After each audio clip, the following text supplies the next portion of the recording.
Panic meter time for the Rapids. We talk through it all. 2 games this week. One coming up tonight. We preview that, Rocky Mountain Cup, and then get into some updated news and some new kits that drop for the U.S. national teams. We have our guy, Duane Brown, to break it all down, starting now.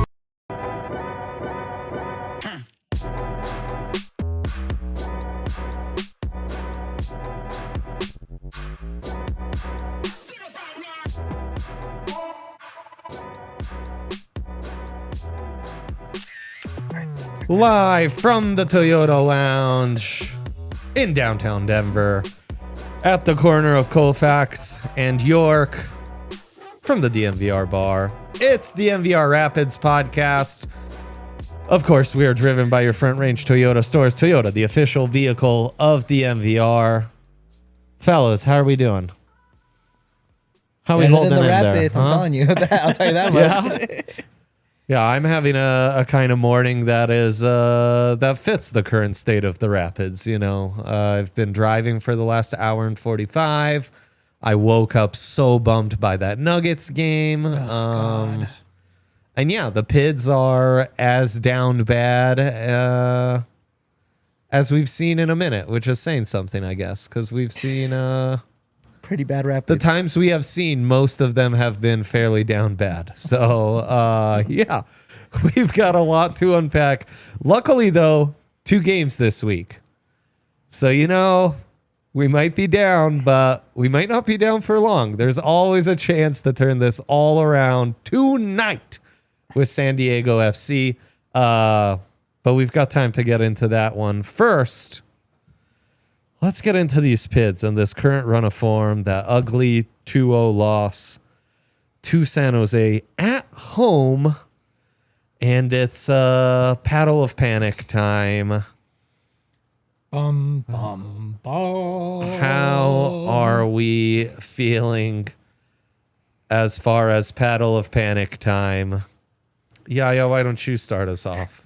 I'm honestly... Wait, bring that up real quick, Riley.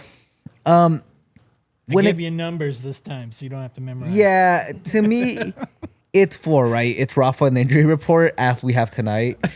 I'm panicked, but I'm also not too panicked. Kind of how Zach said, you just kind of want to build up some momentum heading into the summertime. I think there's you have about a couple more games until you really have to hit it into gear come June, July. Yeah. And I think they did a good job of accumulating points so far in the season. Summertime is when you really want to get hot. If this is the downtime of your year, that's good. Because you remember last year, the Rapids were riding high during this time. Then the summer came and they just had a huge slump. So if this is the lowest you're going to get, that's fine. You have maybe one more game to have an okay game. After that, you have to hit it back into gear. Summertime is the most important time in not just my life, but every Rapids player and fan out there. And that's where I think they have to really pick it up and start trying to accumulate even more points. It's a pretty pragmatic approach. How are you feeling, Duane? I'm pretty close to Yaya. I think I'm also at a 4. We're a little into the yellow, but I'm real close to a 5, but I could also be real close to a 3, depending on how Saturday goes. Surprised. Look, we haven't had a win since April 12th, I think, was our last win. It's not great. It's May 14th. Yeah, so we're a month away from our last win, but that doesn't mean they were all losses. There's still a few points in there. Technically, we're still above the playoff line. We're in that play-in situation right now, and it's super early in the season still. We're only right at that first, quarter, third mark here. So I'm not super panicking yet. I I think if we give up, and we'll get into this more, the dreaded 5-minute horror zone that the Rapids have developed for themselves, if that happens on Saturday, I'm going to be in the red. Like, we just do we just want to jump into that, or let's get yours and then we'll jump into the 5 minutes problem.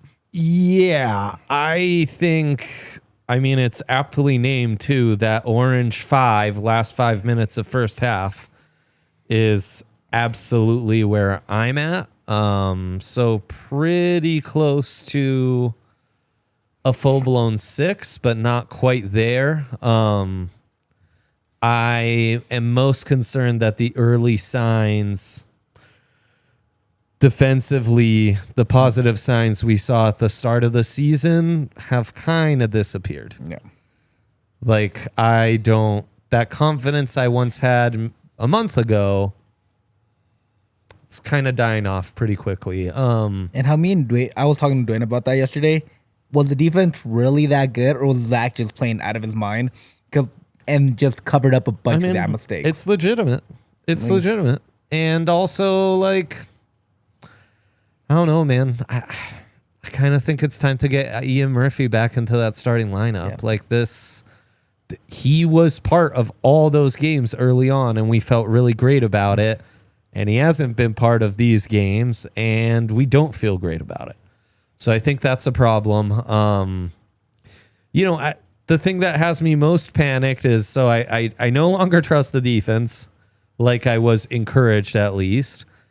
And we're at a point where we're trying different solutions offensively. I'm not sure what's really working. But, if they're held to a scoreless, if they're held scoreless on offense, it's like you're not bringing home points the way the defense is playing right now. So that's a concern. The 2 strikers up top, we tried that, promising at first. Now I'm not so sure. Cole missing some time. Now Hafa's going to miss some time. Tough, man. All of a sudden, your depth and your lack of trust in your subs starts to really shine through. I never thought I'd miss Omir this much, this quickly. And I think we have a true left back problem. So, yeah, I'm not quite at Rapids Twitter overreactions, but like, I'm like soft launching some Rapids Twitter reactions, and it's like, and these are all valid points in my, like, they are really valid. But we also saw it last year where, like, the Rapids had the exact same slump. And it was because Armis doesn't change the lineup, because he keeps just kind of throwing the same guys out there, and he kind of runs them to the ground a little bit. And then you start getting these injuries like you have with Hafa, what you have with Cole. And now you have to test his depth, which is really young, and Kevin Cabral, which is not great. Alex Cyrus, I think, can be a baller. KSB should have been getting minutes earlier. Cudi Pietro has been healthy for about 4 weeks, maybe. And, right. And he hasn't really like integrated. cracked the lineup yet, or been given more minutes to kind of get into game shape. And I think that's the most frustrating part. I don't just blame Armis, but I think we saw it last year, and I'm afraid it's going to repeat the same story, where he's just so ingrained with his guys, with what he wants, that he's afraid to move things around, even if it's for the better. He did it once already, and I commend him for that, but it was still his guys. It was still his core team, and I think that's where players get exhausted. You start having those kind of problems where you have injuries. That left back should maybe just be Ian Murphy back there. Maybe you go to a 3-back and have more wing depth and more midfielders in there. It's just so many things that you can kind of move around. And the Omir transfer, I think, hurts a lot more when you see the play out in the wing still being such a huge struggle. When they trusted him. Yeah. I do see, my difference is that I feel like some changes are being made. Like, we saw a formation change already. It's still early in the season, which is very non-Armis like. And I feel like we have seen some players in and out. I mean, I think we all saw a little too much of Kevin, but then he finally did get subbed out. We saw Ronan start last weekend, which was, a change I don't think any of us were expecting. So I don't know, man. I see a lot of Twitter overreaction about it's time to fire Armis. And given this is Twitter, which is like the just a full gallery of insane takes. And I think this is, and I think we would all agree, this is a roster issue. I think we are seeing that off-season messaging of we're going to build on what we had last year. And our big roster moves over the offseason were primarily MLS Super Draft players, most of them who are not on the starting team. And then you have Cheeto and Ian, who I think were decent pickups. And then you've got Atencio and Ted Cudi Pietro, who's not playing, and Atencio, who to me has been very mid. Just mid. And I had I think they have an Atencio problem. Yeah. And I had big expectations from him. And I expected to see Ted play a little more. I know Yaya and I were talking yesterday about, well, he's still rehabbing. It's a shoulder injury, man. Like, he can run and play soccer. It's just, I'm not sure, so sure how much of that is rehab and getting fit. It's certainly not the altitude at this point, elevation at this point, because he's been here for a long time. Like, he's got to be getting, fit as far as like acclimation to playing at this, this elevation. So I think a lot of it is roster issue. I think we look at the off season last year, and it's left me wanting. We look at, they didn't make any moves on the wing, but they made these other moves, and now we go back to, well, our wings are still a big problem. And hopefully that changes in the summer window. But we also thought the defense was going to be much better, and now we're right back into end of half, first 5 minutes of second half, disaster zone. So, and here's a stat I'll bring. This is from Keith Richards. I'm on Twitter as 5280 Keith. He's saying in the 5 minutes that sandwiched halftime, so the last 5 minutes of the first half, the first 5 minutes of the second half, the Rapids have given up 12 goals. That's 67% of their goals this year. That is alarming. That's in the same 5 minutes on either side of the halftime. I don't know what the mentality is that we just stop 5 minutes before the end of the half and stop playing whistle to whistle. But there is a. But is that what's happening? I think when you watch the back line and you see a lot of traffic cones, you see the same old Maxu throwing up his hands as he watches the ball go by, and you've got 3-4 guys standing around watching the ball go in. Yeah, I think you've got a mental toughness issue of stopping play at the end of the half. You cannot take it off. Like, but isn't I that coach kids. But are they taking it off? Like, is that how these goals are being scored?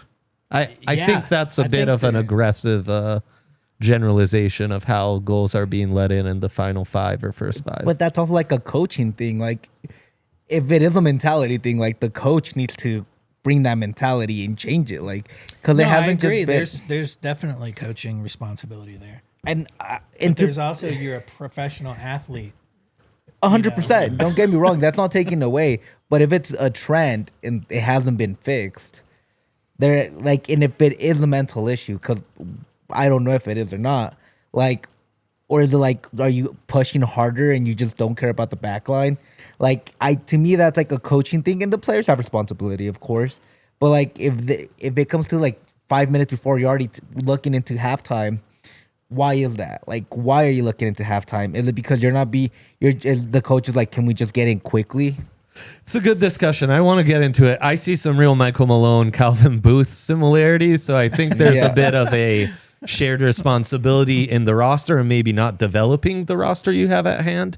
But I think it's a really interesting discussion that we will keep getting into on the other side of this break, where I want to shout out our good friends at Toyota. Trucks have always been a part of Toyota's DNA for generations. They're the perfect Colorado trucks and SUVs, durable legends destined for greatness and perfect to get lost in our beautiful mountains. Get out of this traffic. Boy, like Duane was telling me, I was driving in his side of town this morning, and no thank you. I'm a West Sider for life, you know? Yeah, you get me. You get me. We're going to shout out the West Side in a second when we go through those dealerships.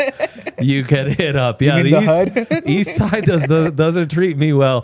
Toyotas always do treat you well. Perfect family cars, great Colorado cars, a great partner, and just reliable and phenomenal company. You have a Toyota, they'll take good care of you.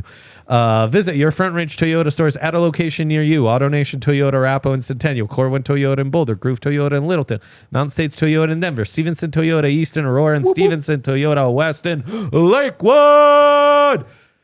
Toyota is a proud partner of the Colorado Rapids and the official vehicle of DNVR. Toyota, let's go places, baby. And Yaya, can you get on the Game Time app and look up this RSL game on Saturday for me? Because I bet you... Crazy enough, I have a notification on my phone for the RSL game. Look at this. Telling me price drop.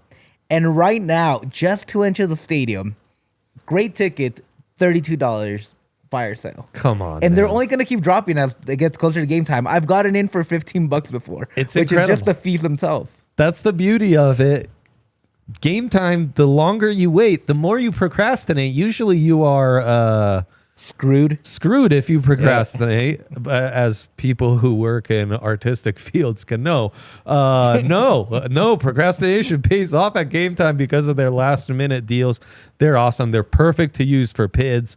And right now, if you haven't already, download the Game Time app and sign up using our code DNVR for $20 off on your first purchase. That basically could pay for your first Pids tickets right there. And you get to go to the Rocky Mountain Cup, which is a beauty. Take the guesswork out of buying tickets with Game Time. Download the Game Time app, create an account, and use code DNVR for $20 off your first purchase. Terms apply. Again, create an account and redeem code DNVR for $20 off. Download the Game Time app today. Last minute tickets, lowest prices, guaranteed. I think there's some real shared responsibility because, yes, the roster maybe isn't up to par. And I think that's where the panic meter also needs to be put into perspective. Like, I think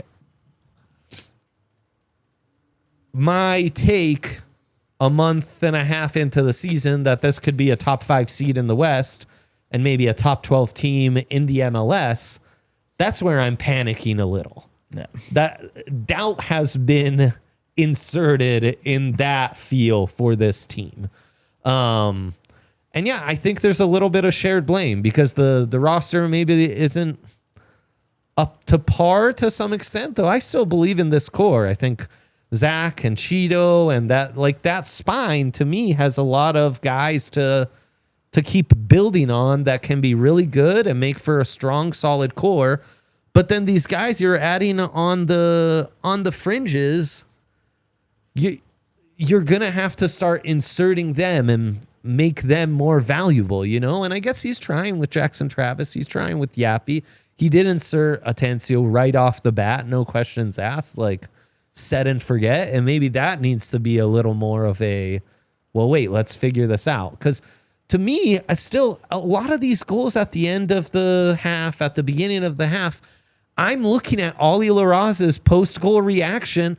Ollie's always like, man, dude, I covered the guy on the pass. Why is no one covering that other guy he's passing it back to? Like, when I shift down and take the guy inserting himself on the run, someone's got to cover me. And I think whether it's Kevin, whether it's Cole, whether it's Ronan, that midfield isn't necessarily synced up. The wingers, rather. It's the attacking midfield portion of the midfield with the rest of that back line. I think that's where they're still figuring this out. And I don't know that I'm seeing Josh maybe enough in there, you know? Yeah. So The one thing I will say about Josh, and we talked about it yesterday, that I think because of him doing a lot of the dirty work in the back end has opened up a guy like Ollie to be able to like push forward and become the Ollie we see. And it's just such an unsung hero kind of role for Josh that like it's easy for him to get lost in the fray sometimes. And I still wish I could see more from him. I don't think it's a bad brought in. I don't I know some will say it. Duane was saying like he thinks it's mid. I still think he's been playing really well. I just also think that how you're saying he doesn't have enough cover, enough trust back there. And I think it's been really hard because it feels like usually on defense it's 10 guys versus their 7 guys, right? You want 10 coming back and helping out. And lately it feels like the wingers are just staying up and leaving the wing backs on a 1 against 2. Yes. And it's so difficult to cover that kind of stuff. And then you start seeing the breakdowns, and that's where Ollie has to come and help. You leave that gap wide open in the middle, and then it just becomes such a shit show really quickly. Yeah. And that's where the defensive lapses happen. And then those defensive backs can't push up. So that width I've been talking about all season never comes because those guys are just stuck playing like they're 1980s, backline defenders in the Prem, it's when so like difficult. 4-4-2 was the only formation you'd play. And also, like with the roster building, we looked at this roster before the transfer, and we're like, it's a good roster, just add a few pieces. I think Josh is a great piece. I think Cudia Pietro can be a good piece. Could they have done more? Yes, but they did upgrade from last year, and last year they had a really decent roster. And how Dre was saying, to me, it's Calvin Booth, Michael Malone all over again, and another Kroenke franchise where there seems to be a disconnect of which guys you throw out there. Poirier went to go get you a bunch of young guys and Alex Harris, all these draft picks, and you're not using any of them. Right. Sam Bassett has barely played. That was your big additions, and Armas just doesn't seem to like it either. He's just kind of like, these are my guys. I like the veterans. Yeah. And it just becomes this huge like youth versus veterans thing all over again. And who's going to win out? Like what's going to kind of happen there? And you feel like your roster is not complete because there's not that plan to elevate the kids while trying to run your starting 11 into the ground. Mm-hmm. Well, I think let's go back to this mid discussion, frame it slightly differently. Above average MLS starter, how many do the Rapids currently possess on the roster? Zach for sure, Georgie for sure. I'd put Hafa in that group. I'd put Ollie in that group. Ollie's my fucking guy. Like top 3 midfielder in the league. I do anything for Ollie. You think I'm not going to put Ollie in that group? Forget about it. Cheeto? Maybe I've got 5. He's like right at the brink. I think you look at Cheeto had a real hot start. And look, I'm a huge Cheeto guy. We love Cheeto, man. I think he had a hot start, but I think if you look at the last several games, there's been some pretty big missteps and getting beat. I'm not saying that's all on him. Yeah. I think it was Crash. Somebody said in the chat, which I agree with. Josh is playing too high. In this Armas press system where he's supposed to be a defensive mid, and it leaves guys like Cheeto having to sprint back. Cheeto's supposed to be a center back, like he shouldn't have to be sprinting back to cover when Josh isn't there. This is the other thing. Josh and Cheeto, we were so excited when they signed them because of the playmaking and long passes they could generate from the back lines. Where are those? They're taking them up instead. Where are those? They're just like, nowhere to be problem. seen. Yeah. And so I don't know. I to get back to what you're saying, like I think maybe 4 above average guys and a whole lot of average guys. And that even might be, like some of that might be generous too. And so look, I'm not saying that's a horrible thing or anything. I mean, average pro athlete is still an average pro athlete. It's just obviously everybody wants higher than that. Some clubs get to go out and buy all those guys. Other clubs like the Rapids, have to develop those guys. But if you want to build off of the success that you had last year, you look at where the struggles were. The struggles were obviously defense last year and giving up an insane amount of goals. but also the wings. You know, we did some work on the back line, but the wings, we just said, well, let's just get a whole bunch of midfielders and kids who are right out of college or still in college that still need developing time. And that's, I'm not going to say it's a rebuild, but it's a rebuild mentality. You're building for a couple years down the road. And you know, and a lot of the lip service from the Rapids, there's so much lip service being paid to, we got a great year coming up with World Cup and everyone's going to be into soccer. And it feels like everyone, not everyone, but it just feels like there's so much lip service being paid to World Cup and all the excitement happening that year for American soccer. And we're really going to be, you know, building towards that. And fans are going to be excited about soccer. And it's like, that's great. Like, great. World Cup. You know, we'll all be excited, but it's not World Cup time yet for me. It's Rapids time for me. And I need the team to get better now. So like, I don't want to I build a little bit for the future. That's just smart. That's good business. That's good GMing. I think it's also the club you are. But you got it when you see a glaring hole at the wing, like, got to address that, man. And the response was, we like what we had last year. We're going to build towards it. You added a lot of wingers. They're just none of them are playing. No. Yeah. Well, I mean, you added a lot of wingers who are from MLS Super Draft. But like that's the disconnect, right? Because it's like if you're going to, there's teams in the world, like all over the world, that just go in on youth. Barca, they're like, this is our plan. Yeah, there's Dortmund, a clear vision from there's a clear vision from coach, GM, players, top to bottom. Like everybody knows we're going in on youth. We're not gonna go bring that $50 million winger. We're going in on youth. And the Rapids don't have that. They're trying to mosh posh both philosophies into one, and then you have Armis trying to play the veterans, and Portig is just filling his team with youth, and it feels like the Frazier years all over again, where Frazier is wanting the veterans, like and that. Portig is still like, I want right. the youth, and it's so difficult. Yeah. And I mean, what got Frazier is that core slowly dissipated. Yep. The injuries with Jack Price and, you know, the Diego Rubio and right, yeah, a bit Lawless, of a revolving door with your strikers, and Danny Wilson wasn't Danny Wilson anymore. It just became a slowly huge, but surely it deteriorated quickly. That's what has me believing is that core, I think, has a lot more to give. Yeah. And Cole obviously should be the fifth above average guy.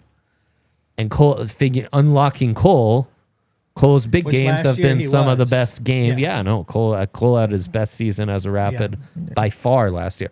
The other thing that's got me a little panicked is you had an early advantage on the Sounders in the standings, on LAFC, on even the Earthquakes, and now that's all slowly dissipated. Yeah, but I think that's just kind of how it was always meant to be. Yeah, the Rapids are never going to be in that tier. I think now they just have to keep up with the Portland, so they're only like 4 points away from Portland. Yeah. So like they're not out of it by any chance. There's so many things are yet to happen. And if you're gonna have a slump, better now than later on. Get hot going into the playoffs. Get hot. Try to just accumulate some points. You did a good job at the beginning, so you can have this slump. But let this be your only slump of the year. Let this be the only thing that puts you down and hit the summer running. If you need to go make a change, do it immediately. Go get some wingers. Go get Antoine Griezmann, which is not going to happen, but it'd be great, right? Like bring a world class winger, and this team will change immediately. 100%. Let's take our second break, and then we'll get into some kit breakdowns and preview these upcoming games. On the other side, where I want to shout out our friends at UC Health. DNVR Rockies is brought to you by UC Health, the official healthcare partner of the Colorado Rapids and the official kit partner of the Colorado Rapids. Go to uchealth.org for more info. UC Health, live extraordinary. Talking about kits as we are, great merch sale going on at DNVR right now, up to 75% off on our merch. Check it out. Store.allcitynetwork.com will not last long. Some of our favorites are already selling out. So go check it out and get yours at some outstanding discounts. We're also doing a little giveaway on the other side of the show. So stay tuned for that. And if you could give us a thumbs up in the Toyota chat, that would be greatly appreciated. Also, you'll need these when you go to the Richard. Shady Rays. Shady Rays sunglasses, some of my favorites. I've got a bunch of pairs. I was always buying cheap sunglasses because when I spent a lot of money on other sunglasses, then I would inevitably lose them or break them. Mostly lose them, honestly. And Shady Rays, I don't have that problem, but they're just as nice as those high-priced glasses at a very similar price to the gas station glasses. They're outstanding. They've got great lenses, great styles. You hold them in your hand. They feel good. They feel like a non-cheap sunglass. We've been using them for years. They're awesome. Check out all their styles. And exclusively for our listeners, Shady Rays is giving out their best deal of the season. Head to shadyrays.com and use code DNVR for 35% off polarized sunglasses. Try for yourself the shades rated 5 stars by over 300,000 people. Okay. Kits, any final thoughts? I guess we'll get into final thoughts on Rapids later on when we get into the other stuff. You want to cue these kits? Just real quick, Crash.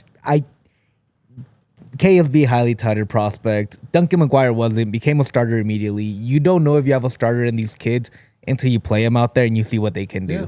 You never know because it's very different out on the pitch than when they get drafted or where they come from. Bombi was not supposed to be the Bombi we have nowadays, and he should have been a starter from day one. So you don't know if you have a starter until you throw him out there. Price tag means nothing to how good these guys are. 100%. I like that a lot. Okay. Kits, can you cue that kit for us, Riley? Because the U.S. national team, I didn't have to put an M or a W in it because it's unisex. UST? Wow. Yeah, the blue one. I don't think the men are wearing the white one. Oh, no? I think they got difference. Okay, so 2 new kits dropped, but it's 1 kit for each? Well, we'll get... Fire me up. Go ahead. Take it away. So we got a kit drop yesterday. Yes. Mostly this pinstriped one. We'll focus on that. The women also got the throwback kind of look to back in the denim days in the 90s, the vaulted, women's team of the 90s, which really kind of elevated that team. The men my understanding is the men are keeping the current white ones that they have. So really the big new one is the away kit, which is this striped one. It's fine. Without getting too deep into it. I mean, if you really want to roll your eyes, you can read, what they say about it. And, how this kit represents the fans. It's who we are as a fan base. And I'm like, yeah, I feel real represented by some vertical stripes. But anywho, you've got a primarily navy shirt, which is kind of cool. We don't do that a ton. It's been a whole lot of white lately. A whole lot of like tie-dye. Whole lot of white lately. I see what you're laughing at. A whole lot of white lately. A whole lot of, tie-dye and weird paint splattery stuff.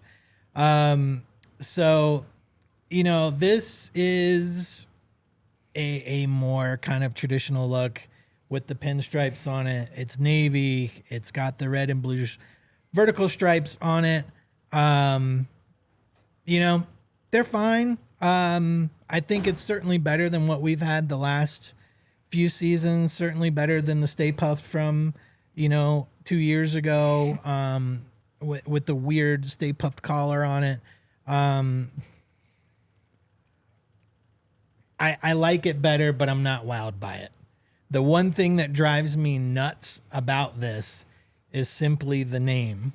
The Heartbeat Kit. Name's pretty stupid. What's so stupid about that name is that these lines are flat lines. If your heartbeat is showing a flat line, you are dead. And that's not what I want to see. from my national teams. Yeah, I will. So it's mostly the name that just really bugs me. But, it's all this flowery stuff from the marketing about this the words they use, this represents the streets of America. And I'm like, maybe the streets of Highlands Ranch or Boulder, maybe. Yep. It doesn't feel streets here in Denver. I will say it reminds me of pajamas, It does which have is pajamas. great because this team puts me to bed. The way they play, so I love what it represents, which is just a bad USMNT team at this moment right now. It's got some real like vintage MLS kit vibes. Like It's literally old the Sounders Metro kit. Stars. Yes, it's got some Sounders kit vibes. The old school like Galaxy one that they reissued. Yup. Just like little vertical lines, nice little pinstripes for you. It's fine. The In name could response not to be Smasher, stupider. who says Duane's always poo-pooing kits. I am always poo-pooing kits because Nike does a real shit job of designing USA national team kits. They're not good at it. You have a plain white shirt followed by plain white shirt with some splatter paint on it, followed by dark navy plain shirt, but let's throw some vertical stripes on it. It's not great, man. Like, go back to the mid to late 2000 aughts. You saw some fun jerseys for the U.S. team. You had the bomb pops were interesting to look at from the field. You had the ones with the stars on the sleeves and then the kind of faded stripes on the chest. Like, we have stars, which is a great shape to work with. You have stripes, which you can make wavy. You don't have to always keep them freaking straight. Like, you can do so many cool things from design with the options that you get between colors, 3 great colors that work well together, red, white, and blue, which is why so many countries have them on their flag. And then you've got the bonus of not just having 3 bars like most other countries. You've got stars and stripes that you can bend and twist and do great shapes with.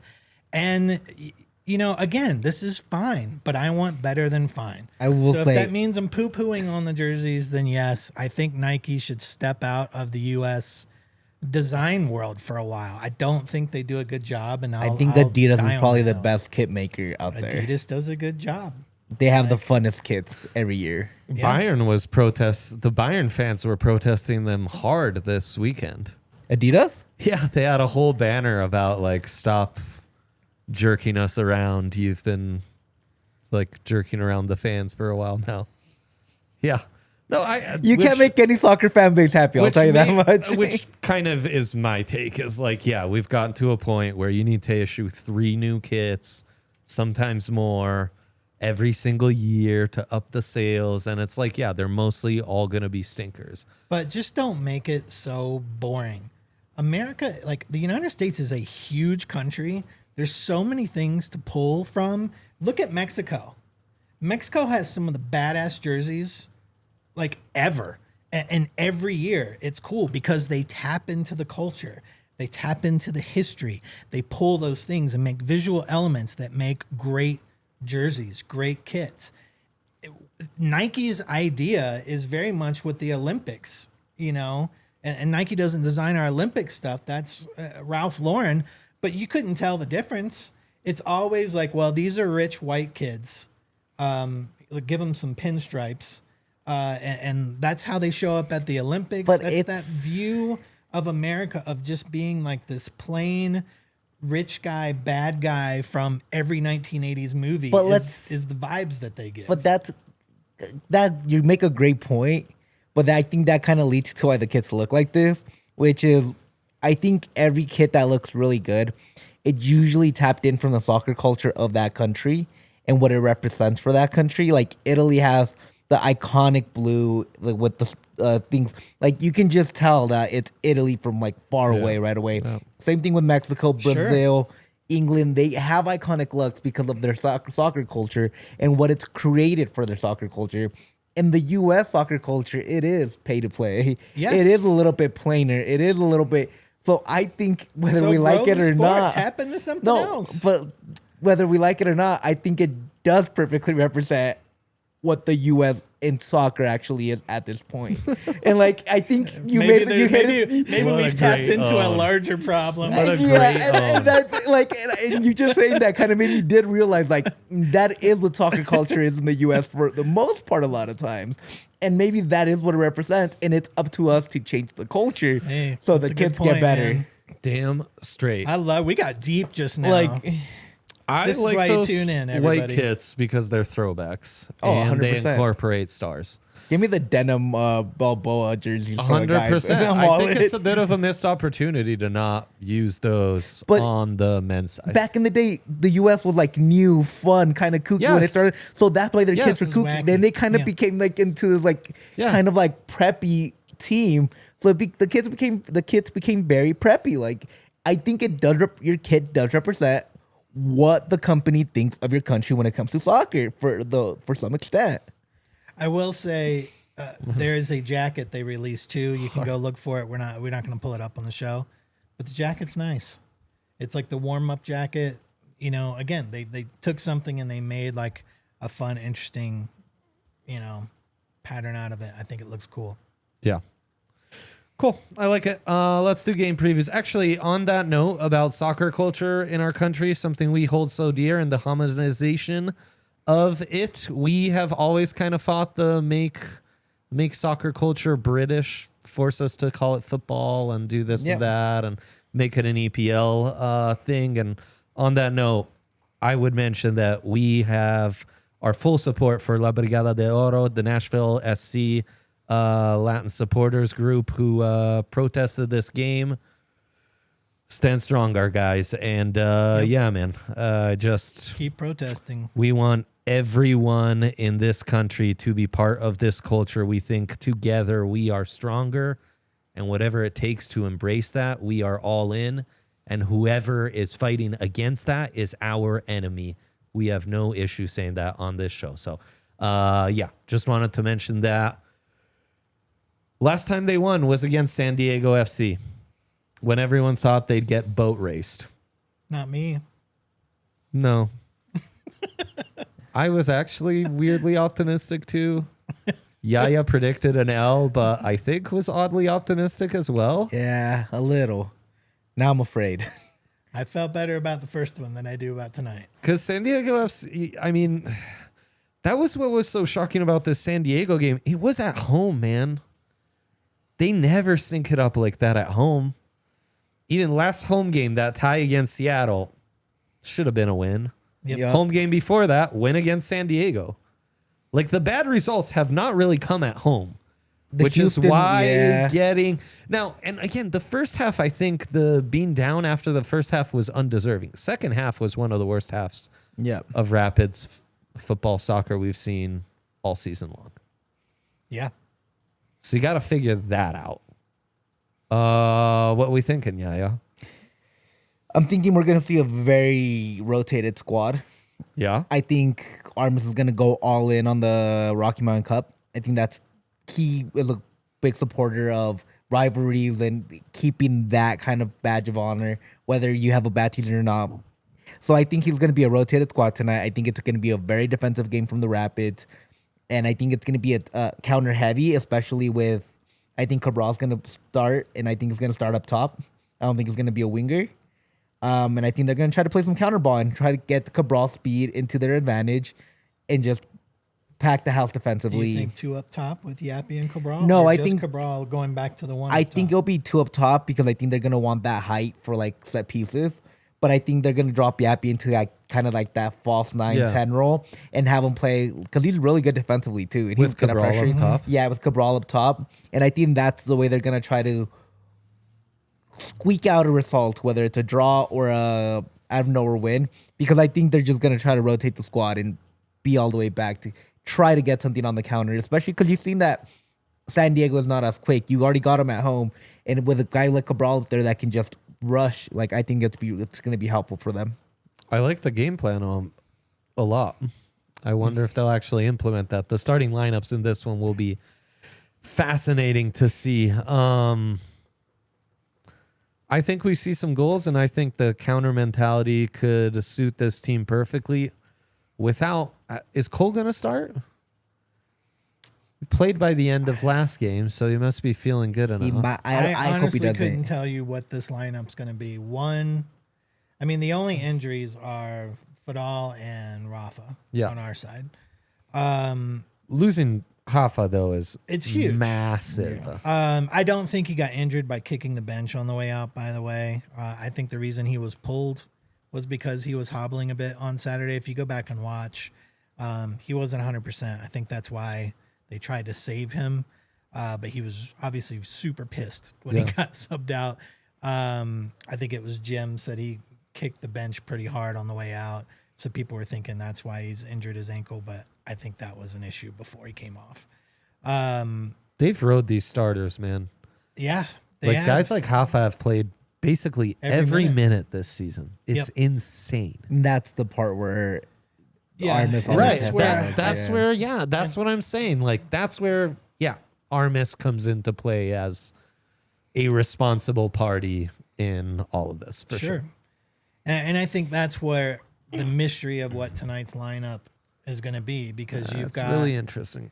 It's not a normal game, right? It's really like, first of all, Wanners had tweeted out, I think it was yesterday, about how silly it is, just how dumb it is to have Wednesday games on rivalry week and then MLS trying to push rivalry week. Like, you have two rivals who aren't even going to be at full strength to really get to show who they are. And it matters for games like us because there's a cup involved. So just a fascinatingly short-sighted decision by MLS on that. Are we shocked? No, not at all. But because of that, it's not just a normal roster build, because really, as you're saying, and you're saying as well, like, really you're looking at, well, who are we really starting on Saturday? That's the real roster that everybody cares about, including the club and players, I would bet, So these decisions tonight are really not.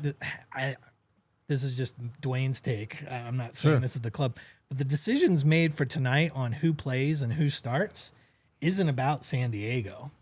It's about Real Salt Lake on Saturday. Yeah. I mean, it will be interesting to see if that's actually their approach. It's also against a bad Real Salt Lake team. Yeah. Let's hope they stay bad, because we played a bad DC team too. Exactly. And I think that's where you need to have like the guys ready to go. I'm telling you, it's that last 5 minutes. That's why I wouldn't bring in Cole, because Cole's a running machine. Save him for RSL. I would literally start Ronan, and I'd bring in It's an Wayne Ian Murphy Frederick. game for sure. I would actually start Wayne getting the call up, Like, no doubt. I would definitely I would start Georgie, just because Georgie's your playmaker and that dude's conditioning for days, Yeah. 2 lungs. But I would probably start Cheeto with Michael Edwards is gone, so you can't even bring him in. Call some Rapids 2 guys. Well, you got Vines and Travis, though. You could choose Yeah, between. Travis is Playing well. Anderson Rosa, bring him back. Like, that's kind of the squad I expect, a very rotated squad. Save all these guys for next week, honestly. And then play a low block. Just play for each other in a low block and play the counter with long. I mean, that's what got San Diego last game. Exactly. Like, the counter is what kills them. What scares me about RSL is that's what RSL wants to do.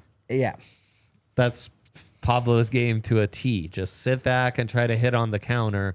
And those are the teams that really hurt the Pids. Yeah. That is last 5 minutes of the half. It's a concern, man. Concern by far. And that's why you need a guy like Cole in the RSL game, because he does run. I don't believe in his defensive chops a lot of times because his effort's not always there, but he is a willing person to cover. He will run wherever the ball's at, and I think that's where you need a team that counters, to press up top, to make that counter a lot more difficult, to kind of push that back.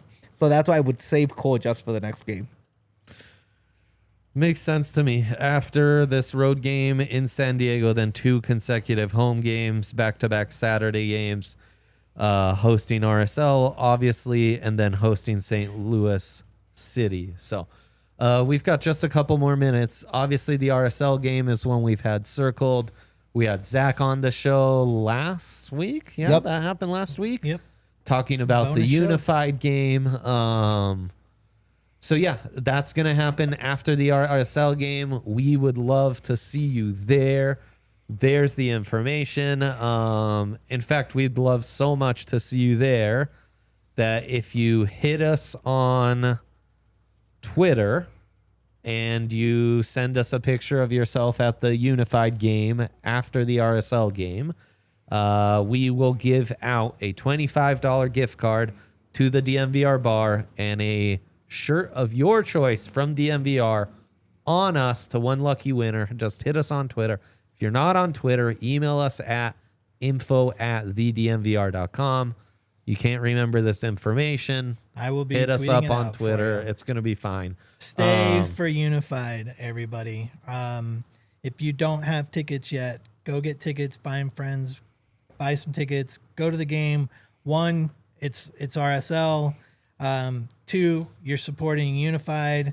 3, $5 from each ticket sale goes to support Special Olympics Colorado.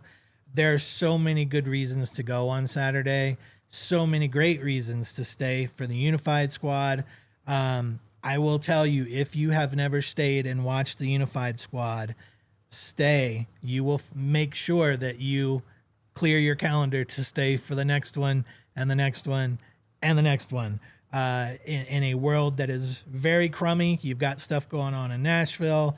In the soccer world, you got stuff going on all around that's not much fun right now. This is a time to watch soccer with players that will make you feel hopeful about humanity. Watching these kids play is a gift. I guarantee you, I will not be in the press box for Unified. I'm going to be down front and center. So when you stay, come find me. We'll hang out and we'll cheer on the Unified together. Here, here. Love that. I think that's going to do it for us today. Yep. Thanks so much for tuning in. Leave us a thumbs up on the way out. And as we always say at the end of the shows, up the Pids, baby. And Up F the Salt Pids. Lake. F Salt Lake, indeed. This is a big one. The vibes could be flipped on our show 2 weeks from now. They could be down in the dumps. Only time will tell. Over under. Yeah. Tune in to find out. Until then, bye. We all silly like the mayor.